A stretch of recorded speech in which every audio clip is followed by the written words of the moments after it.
We should not generalize the thing. You are also Gen Z. You are not abusing.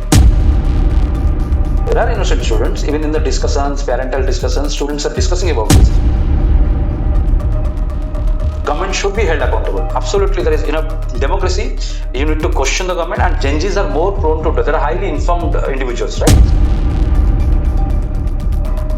For women, AI has become a threat.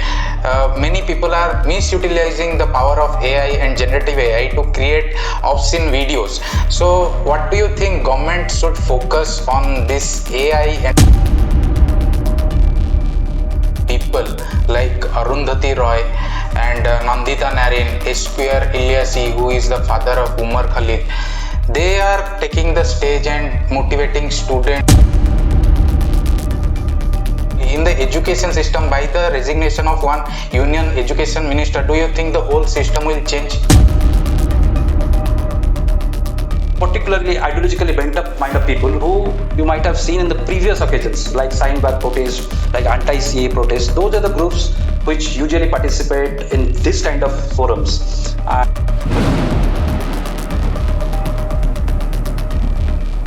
Welcome to Dharmorakhyak. Today we have Mr. Subrat Tripathy as our guest, who has worked extensively in the area of public policy, entrepreneurship as a social worker. He has also delivered speech in many premier institutes of India as well as in international forum on policy related matters and consulted organization founded by youngsters. Welcome you to the Dharmorakhyak Podcast. Namaskar. Jai Jagannath. My first question will be, as you have worked with the youth since your early days of the career, so you have a great connect with the youth. So how do you see the relationship of CJP and the Gen Z nowadays with discussion in the national forums and debates? How do you see their relation? Yeah. So, namaskar to all the viewers. Jai Jagannath. Hope you all are keeping a very happy and healthy life. And I am greatly privileged to Dharmorakhyak channel for inviting me to this particular session. Let me go straight into your question, establish a relationship between Gen Z and CJP. So, what we can see that the today's world is a very fast-paced world, right? The technology's evolution, the way the world is moving, it is moving at a very fast pace. And technology is something which is actually taking the lead. In such kind of environment, some meme in the internet, and also it can ignite the minds of the youth, and it can convert it into a physical protest. This is what we have witnessed. So if you want to establish a direct connect between Gen Z and CJP, it will be a very broader one, which is not correct to establish a direct linkage. But yes, it has somehow garnered a particular interest among the youths who are very pertinent questions to the authorities and who are leading the charge. Like in a education reform sector, because they are asking for the accountability, and something which needed to be triggered, it was actually triggered by them. But later on, we have witnessed what happened to the CJP protest, how the most of the antisocial elements captured or hijacked the protest, and particularly ideologically bent up mind of people who you might have seen in the previous occasions, like sign back protest, like anti-CA protest. Those are the groups which usually participate in this kind of forums, seen as a protest for the students. But what I find, and very astonishing, I find that it was probably engineered against the FCRA too, but students were being shown as a face there. But yes, the cause is genuine. The protest by the innocent students who were gathered there, it was a genuine cause, and we have witnessed the result of it. So the primary cause of the protest which they were asking for is the resignation of Union Education Minister Mr. Dharmendra Pradhan. He has resigned now. But do you see any effective changes positively in the education system by the resignation of one Union Education Minister? Do you think the whole system will change? See, so any resignation can lead to educational reform, right? It needs a very structural approach from top to bottom, right? So, see, this paper leak cases, it has also happened in the past during the regime of Congress, the 10 years regime of Congress. 29 times major paper leaks happened, out of which 5 were very highly delicate and sensitive ones, like All India Engineering Entrance Examination, right? They are in 2011-12, I guess. That was a huge one, and that also happened. So it's and CBSE paper leak also happened during that regime. But three education ministers were there between the 10 years. They didn't resign for whatsoever maybe the reason. Today also, if you notice that in Karnataka we have witnessed the paper leak case. There were protests going on, but the Karnataka education minister not yet resigned. Okay, and if you come down to Punjab, the very same people who were protesting there, the political party who were protesting there, their own government was there, but their education minister also didn't resign. So resigning from a post will automatically don't lead to the reform. Need a very structural approach. The present government has taken an initiative of national education policy that comes into the place. It takes its own time to get established, right? So NEP 2020 was a very visionary document which will take its own time. The government has targeted a GAR ratio of 100% by 2030, and probably between 2030 and 40 they will implement it very successfully. So this is what they are aiming to achieve. But yes, coming to the resignation and the paper leak cases, it should have been very well addressed when in 2024 the paper leak case happened.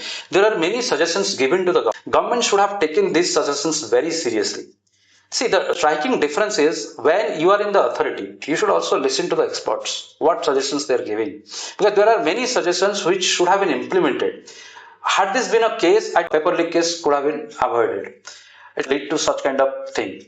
And particular minister, the union, the decision was solely taken only after it got flared up. Okay. So I think it could have been better handled by the present government, which I think they will learn from this incident. But 65% youths are here in India, and when they are asking for accountability, the government should hold accountable whoever in the charge. When yesterday I was seeing the national medias, some of the people are breaking down this resignation like that union education minister has resigned. We're getting violent day by day. So they are decoding it like this. Some anti-India or anti-India forces may have in the area of parliament. Therefore, seeing the Dharmendra Pradhan has resigned.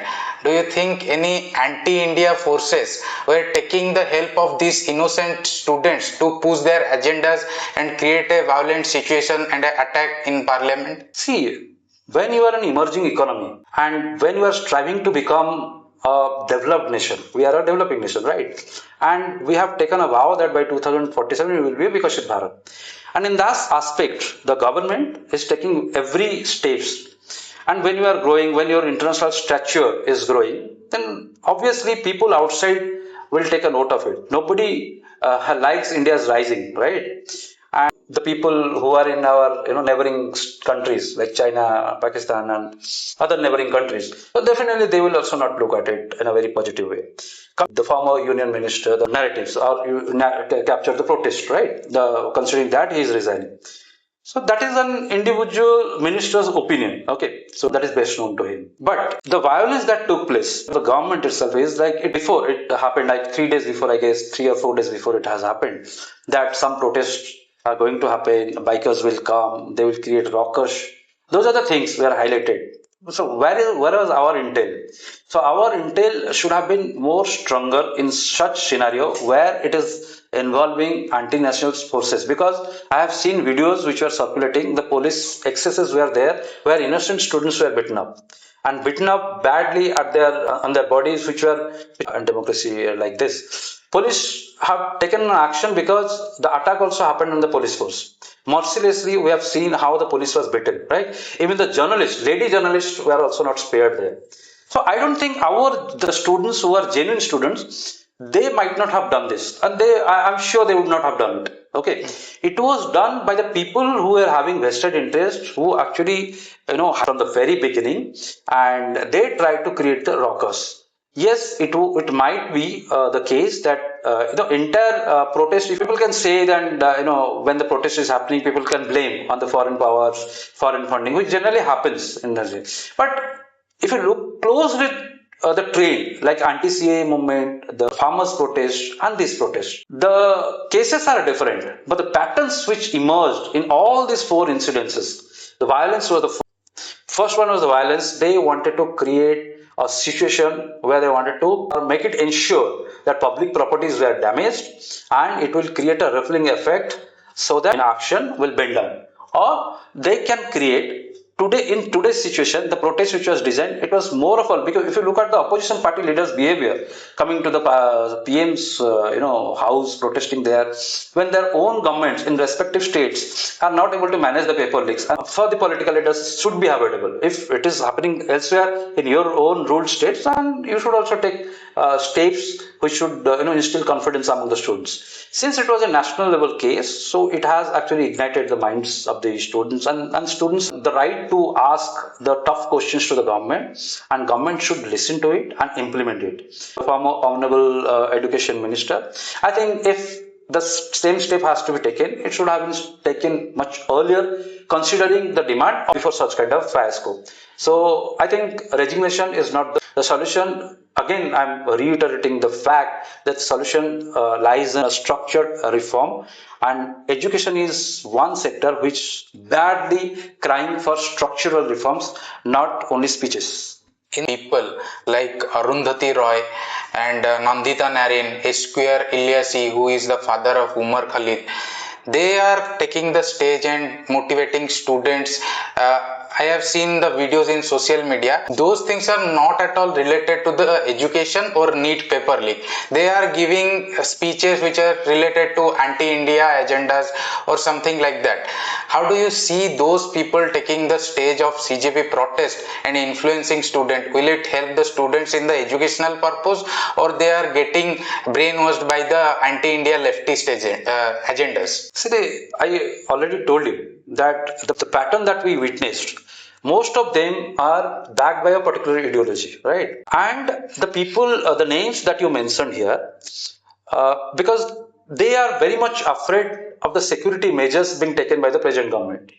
Because what I witnessed for the present government, that national security is a foremost important parameter, right?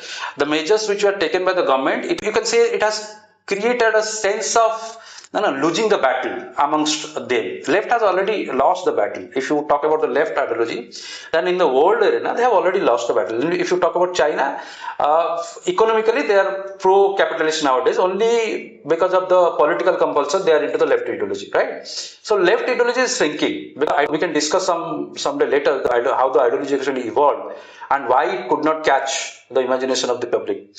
And yes, the left gam that you are talking about in today's India, when you look at the left ideological people, then we can find them in JNU. Left-leaning people are there, left-leaning professor students are there. And in Kerala, left is having some dominance. Earlier, they used to have dominance in jungle. Like jungle, JNU and Kerala, these are the three regions which were dominated by the left. In jungle case, HM was a great success. So in that aspect, it is going on. So art which is coming now. So that is something which has created a fear psycho among them, because most of the things, most of the NGOs, some of the NGOs which are actually indulged into anti-national activities through foreign fundings, like conversion activities, like creating unrest, like going ahead with anarchist measures. So those are the NGOs which were heavily funded. Now they will be accountable for everything. FCRA 1 was there, but then again they could find a way out. How to bypass it. If most of the NGOs, initially 9,000 NGOs were cancelled, later on I hear that 23,000 around NGOs licenses were cancelled. And that happened in other countries also. USSR case you can take during the Cold War situation. So fear in their mind that if FCRA 2 comes into the play, where they have to showcase, because SBI account in Delhi will be one account where will the entire transaction to be shown. And they have to bifurcate, like towards which purpose they bought this money and how they are utilizing this money for which cause. So earlier it was not there. Even Sonam Wangchukji's NGO SECMOL, it was also under scanner by the present government. The license was cancelled by the present government in 2025 September, but Congress government during 2007 or 2008. So there were anomalies involved in it. So FCRA 2 was mainly a fear factor, and that was the reason they all actually congregated there. Their motto was never be for the students. They were there. Yes, innocent students who got driven by the particular memes, where there are innocent students, even in the discussions, parental discussions, students are discussing about this, which is a very good thing, because government should be held accountable. Absolutely, there is in a democracy, you need to question the government, and Gen Zs are more prone to that. They are highly informed individuals, right? The only fear I have about them is they should not get swayed by these particular ideological people who really wanted to brainwash them. So into their own thought process, Bharat tere tukde honge, Azadis, बस एक नाम रहेगा अल्लाह तेरा नाम रहेगा like songs they are singing there. So those things and very sad part of this protest was making very abusive comments towards the Prime Minister, towards Honorable Prime Minister. I have seen some videos in social media, not only the Prime Minister, the Indian Armed Forces personnel, and I have seen many people over there, those who were abusing their parents also. So do you think the Gen Z, I think I also belong to the Gen Z, but I think the most of the Gen Z people are misguided. They are not getting the proper guidance from their parents or in their school, as all of the people are busy in their professional activities. Neither their parents can give proper time to them, nor they are getting guided from any of their mentors. So do you think they are getting into a bad direction of life just by focusing on themselves? And the main purpose what they are doing in social media or anywhere you see, there will be always a reel in your feed trend coming in the trend feeds. पैसा कमाना है, मतलब we have to earn money, पैसा ही सब कुछ है.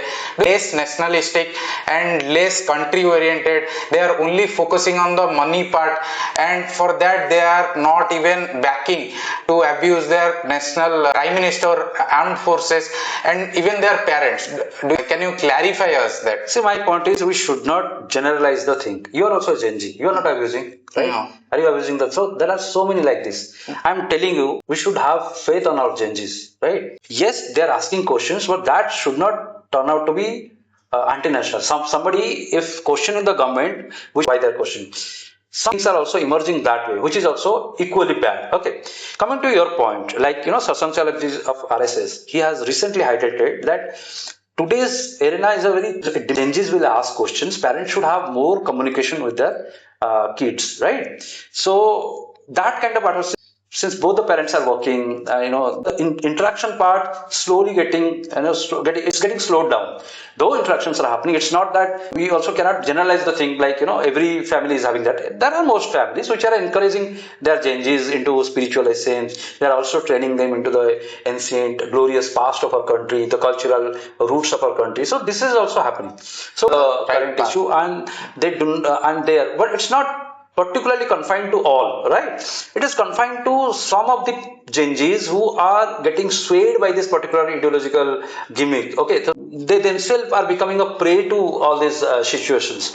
So I must say that those Gen Zs who are indulging into such kind of abusive and abusing our armed forces is very hard things. This should not. Yes, they were abusing in very bad languages. Yes. The armed forces people are standing over there, guarding them only, and they were giving abusive, using those abusive language has disturbed me. So I don't think so. These people are real Gen Zs, because real Gen Zs are those people, those who really focus on the facts and should not abuse like that to our armed forces, especially those people are risking their life on the borders. So I don't think so those people should even call Gen Z. See, real Gen Zs, if you are talking about, there are Gen Zs who are building rockets like Vikram one in Skyroot, if you have noticed. They are building drones. They are making drones for the armed forces. So even there are two IITians girls, right, who started a company which is now having a turnover somewhere around 500 CR, which is actually bridging the gaps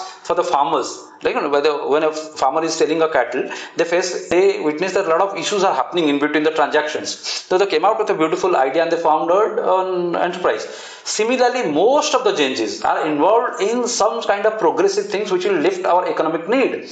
So India is witnessing Gen Zs which are going ahead with very visionary things. They're building up, they are believing in the deep technology.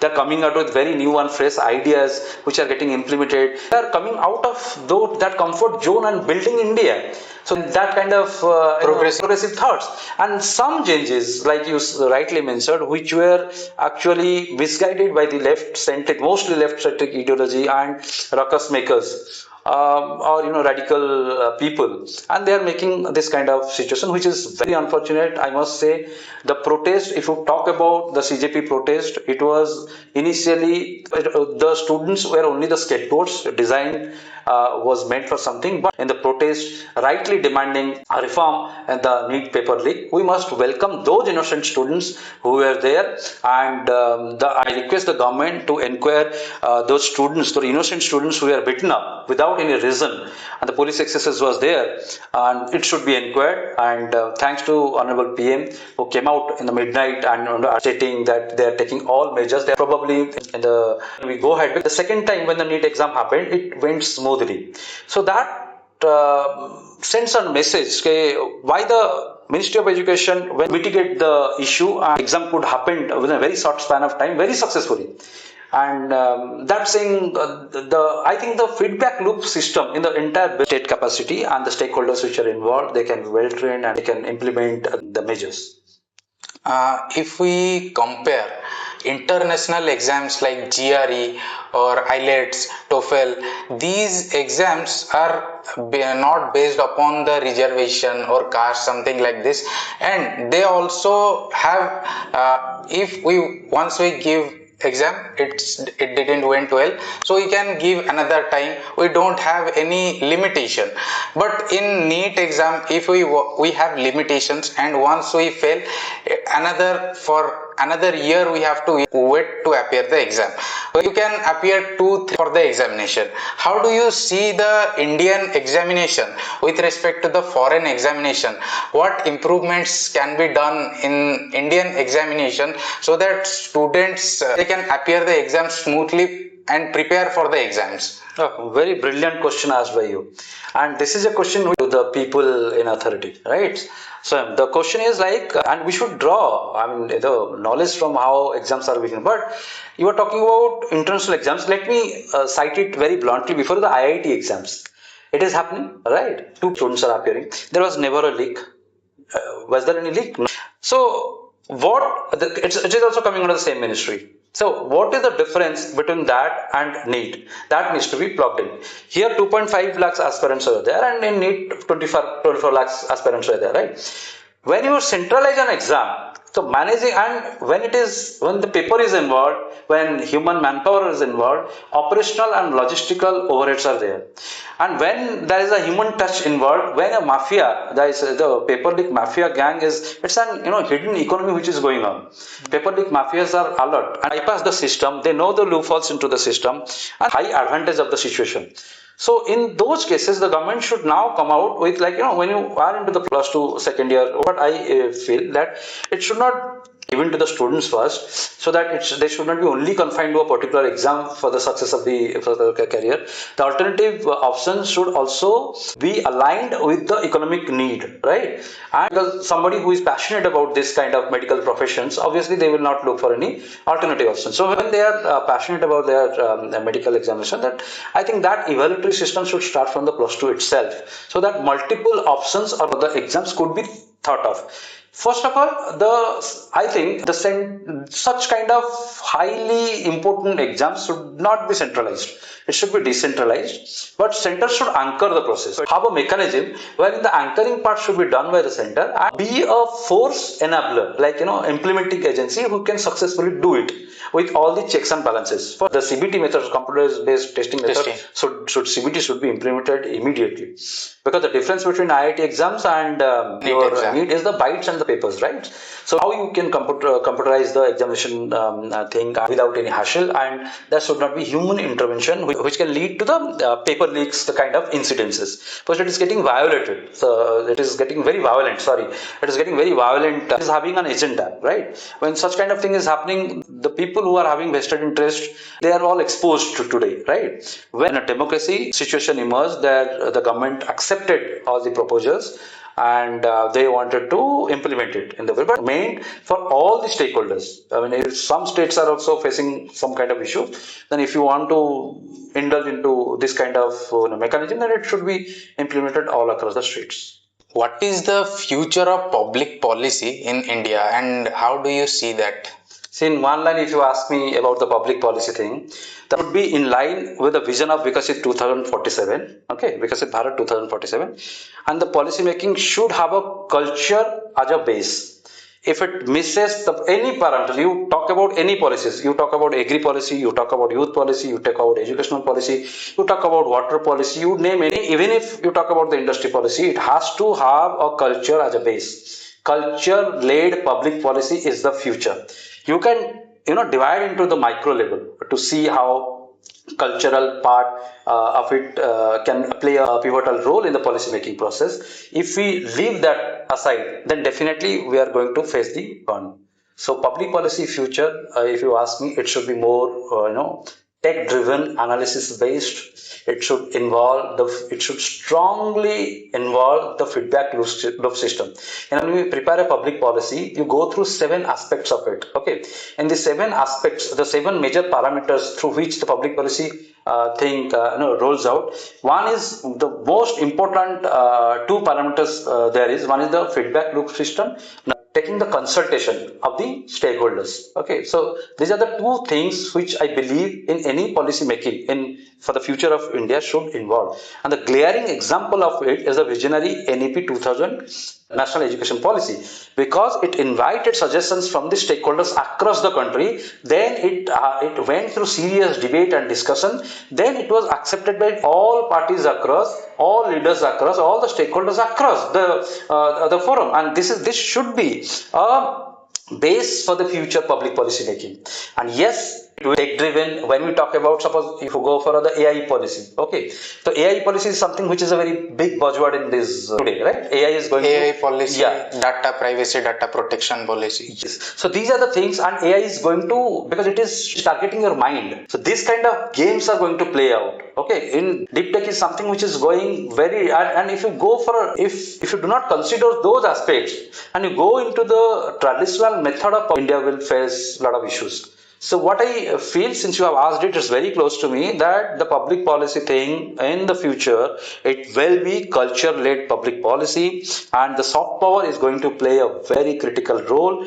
Wherever the culture-led public policy it was implemented in the international arena, the success was there. You can do a deep research on that, how culture-led public policy actually changed the entire, the policy parameter of a country. So that you can also do a deep dive into it, and you can do a research on that aspect. I think is that it should be culturally rooted. Culture should play a very pivotal role. Do you think in the era of AI, machine learning, many public policies should be introduced so that it focuses on the AI, machine learning, and generative AI to create fake videos of leaders like our Prime Minister, even Education Minister, even for women? It has become a threat. AI has become a threat. Many people are misutilizing the power of AI and generative AI to create obscene videos. So what do you think government should focus on this AI and bring some more policies related to this? Yes, I think it's a very pertinent question to ask.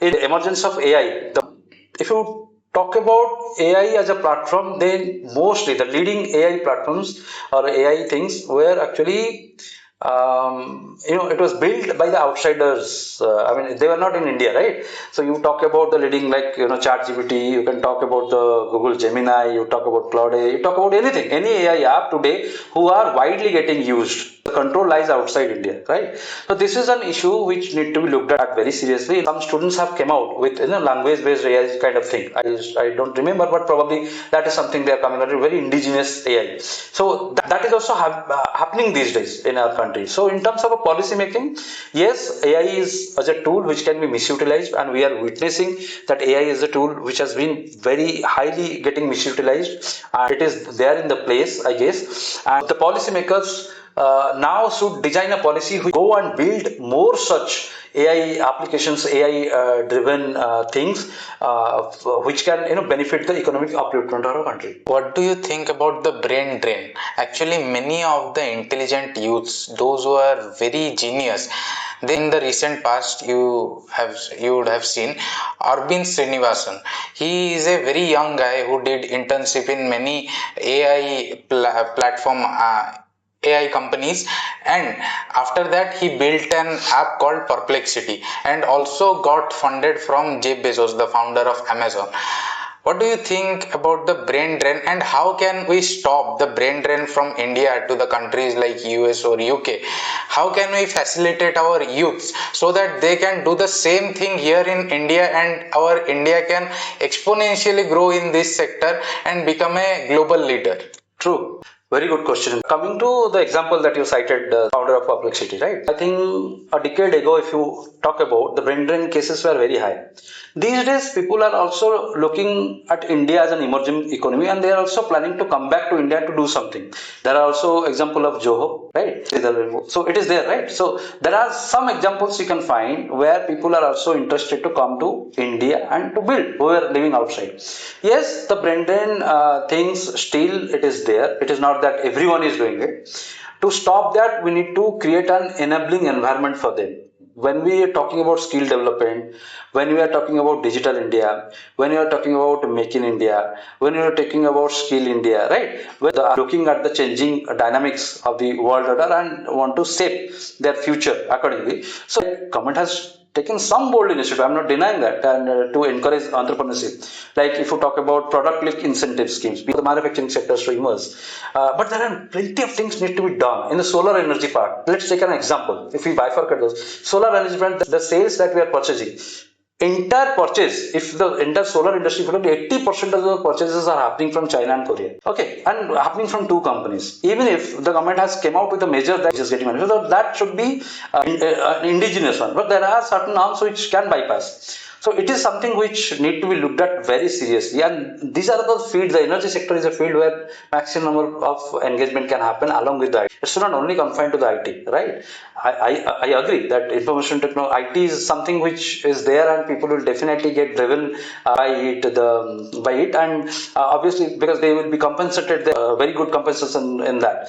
So natural interest is there, but there are other sectors also. So sector classification should be there, and the universities who are actually teaching the students nowadays, the training modules, the teaching modules, and the students which they are being taught, it should be industry ready. They should be industry ready. Vocational training. Yes, vocational, and the focus more on the skill part. It should be imparted from the college or university level. Today we have multiple colleges, universities. Let us take a database. The students who are passing out from the normal colleges, where they are getting placed, how they are getting enabling environment. If we do not provide an enabling environment, then probably we will miss the bus. The brain drain thing cannot be stopped. It will continue. One thing, we need a massive reform in the education sector. Unless until it is done, those things will happen. We should prepare students industry ready. If it is not, there is a missing link between what industry wants and what students are studying. If that case, that scenario is not stopped, if it is going on like that way, then probably in the future we will face definitely a lot of issues in that aspect. You talked about Joe. The primary focus of Sridhar Bamboo is to take the rural children and give them vocational training. He says, I don't need students with degree. I need students with aspiration, yes, who can learn and get comfortable with the work that we are doing and have some interest to do something for the country and do something for India. So requirement in the society with education, like many of the BTech students, BCom students are passing their degrees and then sitting at home. They are not having skills. They are just having a certificate which they are showing everywhere, but they are unable to prove themselves. Do you think that there is a need that vocational training institutes in India so that people get more skilled? See, vocational training institutions are still there in India, right? Under various schemes. The skill centers are there, skill institutions are there. It is happening there. But it is not giving the adequate result the way we are looking at it. You are graduating students from arts or commerce or science, right? So, but it is also happening with the engineering students. They are also struggling to get into it. The point is opening vocational institutions, because we have so many institutions.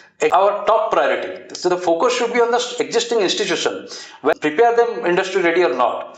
If we are doing that way, our focus should come to the private as well as the government institutions which are already in place. What are we doing with them? What kind of teaching getting imparted to the students, which can provide them the adequate skill set which is needed by the industries at present. What do you think about national youth policy? Does it require a revision? Because many of the youth want reforms in education system and policies. Do you think the national youth policy needs a revision? See, coming to the youth policy, let me cite a very classic example. We have two national youth policies. In 2004, the present regime, another one is done in 2026. Recently, it was floated. If you talk about do you need a revised national youth policy, I think 2020 is sufficient if we can implement it successfully, and it is getting a result.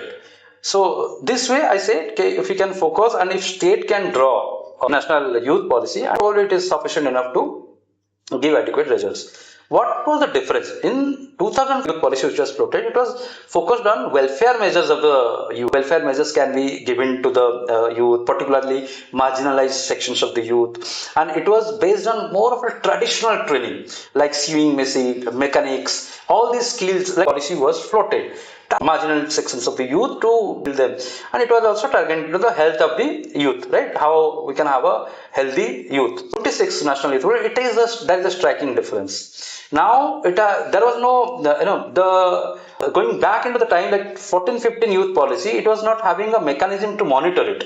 But today, when we because they were depending on the schemes, the paper-based schemes, right? So multi-departmental access was not there. The monitoring mechanism was not there. But when we talk about the National Youth Policy 2026, it is very different. It is focusing more on the vision of Vikasit Bharat 2047. On the basis of that, this was drawn, and they have came out with a mechanism like My Bharat. Mera Yuva Bharat. Okay, this is a very digital platform where in single click you'll get to know what kind of training requirements are there, what kind of skills are getting floated, what my skill sets to make me a person, a youth who can play a very different role in the policy making itself in the future if we groom this way. So like in 2014-15, it was more of a youth was a recipient of the schemes and other things. But in 2026 youth policy, the youths are more, participant of it. Like the 2026 documents. So if a policy is designed, the government is working towards it. The overall architecture, if you look at it, and NYK like NYK like Nehru Yuva Kendras, right? So now that is also getting reformed under the national youth policy. So that is and the focus is more on AI, generative AI. You talked about data science, data centers. Those are the parts which are actually included in the AI because it is fulfilling the present needs or present needs of the present economic needs of the country, the socio-economic needs of the country. So that way, I think if we can successfully implement, National Youth Policy 2026, I guess the roads are very clear before us and future for our youth. And coming down to Odisha, since we are in Odisha, so we should also look at the Odisha Youth Policy 2013. And that youth policy, though it was a very promising one as claimed by the government, but it lacked the budgetary approval, the budgetary things was not there, and there was no review mechanism in place. So there was the interdepartmental cloud. Very difficult for because one department youth policy is such thing that it should be floated all across departments. All departments should focus more on the successful implementation of the youth policy. So that was something with youth policy in Odisha, which I request the present government to come Odisha specific youth policy, which will definitely help in stocking out for jobs outside. They should focus more inward in Odisha because Odisha is a state which is having more potentials, and it is being witnessed by various government. Countries are also witnessing because of the reserves, the mineral reserves we have, and the IT capacity which we can give. The economic changes that is happening in the country, the economic modules that is getting floated, the state policy, if it can be drawn, keeping an interest of Odisha, the vision, the Vikasit Odisha 2036 interest of Odisha youth policy for this. There was an innovation fund under this Odisha youth policy that should also be revisited. I'm very curious to know about one thing, that is in every exam or every exam we are testing the IQ of students, but we are not testing the EQ of students, emotional quotient of the students. Do you think because we are not testing the EQ of the students, they are not having a strong head, for which many suicides are happening in the society and many things which are having negative effect on the society? See, actually, I'm not that what you're asking, but out of my own experience, I can tell you one thing that yes, IQ, because we are only testing the scalability part of it. So, since scalability performance are involved, obviously IQ test would be there. Coming to the EQ part, probably I think it should come from the parents, from the teachers who are actually assisting the students. The emotional quotient part cannot be, I think, I may be wrong, maybe we can welcome suggestions from the audience. But I feel the EQ quotient, it should come from the parents or from the society or from the professors or the teachers who are indirectly linked. I can understand why you ask these questions. Paper leak and 22 students committing suicide is a big loss for the country. So it was definitely because of the EQ part. That's extremely grave. It is not only after the NEET examination, after every examination, if people are committing suicide. So measure taken for this thing so that India doesn't lose youth into the suicide things. High competitive exams putting unnecessary pressure on the students. It is killing them inside out. And the peer pressure, because social media era, everybody is looking at it, somebody is achieving something, so they start to compare themselves with them, forgetting what at present they can do. See, this suicide part, if you talk about, anybody can break down at any point in time. It is not confined to the students. I can tell you from various of the experiences that everybody is susceptible to that thing, and panic attack can happen at any moment to anybody, but that depends on the situation where he or she, farmer suicides are happening, right? So it's very sad to notice that succumb to all these kind of things, which should not be there. So for the emotional quotient part, health is something which I believe in the changing world is one of the most important part. Like we have internationalized the yoga factor, right? The yoga, pranayama, and others, and that's communication with the students, from the parents, from the you can say from the teachers, from the society they are into it, from the friends. That part is actually slowly dying out because we are completely hooked onto the social media, with the phones, with the technology front. So these challenges will be there. So mental health is something which need to be taken up very seriously, and if required, the yoga teachers or doctors should be involved. Doctors are trying their best. The parents should play a very pivotal role in this aspect. As the highly competitive exams, many of the politicians have studied from abroad and their sons and daughters are also studying in abroad. So how do you see this? If how can the youth of this country have faith in the education system and the quality of education provided here? Because the CJP protest, in CJP protest, many youths were making reel targeting the daughter of Union Education Minister and saying if his daughter is studying abroad, then how can we have faith in our education system? What is your opinion in this? See, there are two different things to look at it. One, education minister is very unfortunate. One should not, because it was an individual choice whether I read it here, study it here, or whether I go abroad. Okay, that is very individual interest, which depends. Yes, coming to the second question, when you are in the charge of the situation, right? So you are in the public eyes. So it is your duty to show them or to lead them by example. The political leaders who studied abroad, they are protesting here. Okay, and they are it's not confined to only BJP. It is across party line. It is not confined to only a particular party or a particular minister. So it is happening. This calls for a change, and there should be a people, because India is having finest institutions. I'm not, the IITs are there, right? IITs are there, MBA institutions are there, very good medical, but the competition is huge, and because we are a very overly populated country, the competitions are huge. So students who are getting opportunity outside, they chose to go there instead of fighting, taking the exams here, which is something which they feel very difficult sometimes, right? So also there are tough exams like getting into Harvard, getting into other, Stanford and other institutions. These are also very tough institutions. Now, these are hard because we are living in a global village, interconnected world. It's a global village. Selection of their institutions, selection of their subjects, which is very much individual specific. Our student can choose any topic, any subject to study. So serious reform in the education sector, and should invite the experts who are from the academics background, also the experts who are outside of the academic background but having knowledges should also be invited. There should be a particular cohesion among the academicians, the public leaders, the social leaders, and the industrials. If you ask me in a single line, what should be my message to the youth? I should tell them that youth should focus more on the mental health part.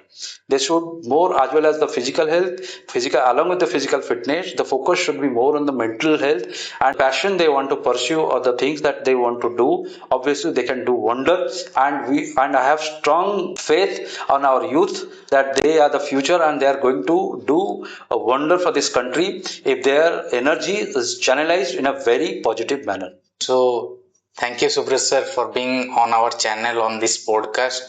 We will bring more such podcasts to you like this. So, I think you would have got a clarity about this CJP protest and policy making and everything. Make your young friends aware about the situation in the country, and please subscribe to our Dharmorakhyak channel. Yes. Jagannath, thank you very much, Swam, the channel through a podcast, and I wish you all the best. That you are doing a wonderful thing. So I enjoyed the conversation. Looking forward to.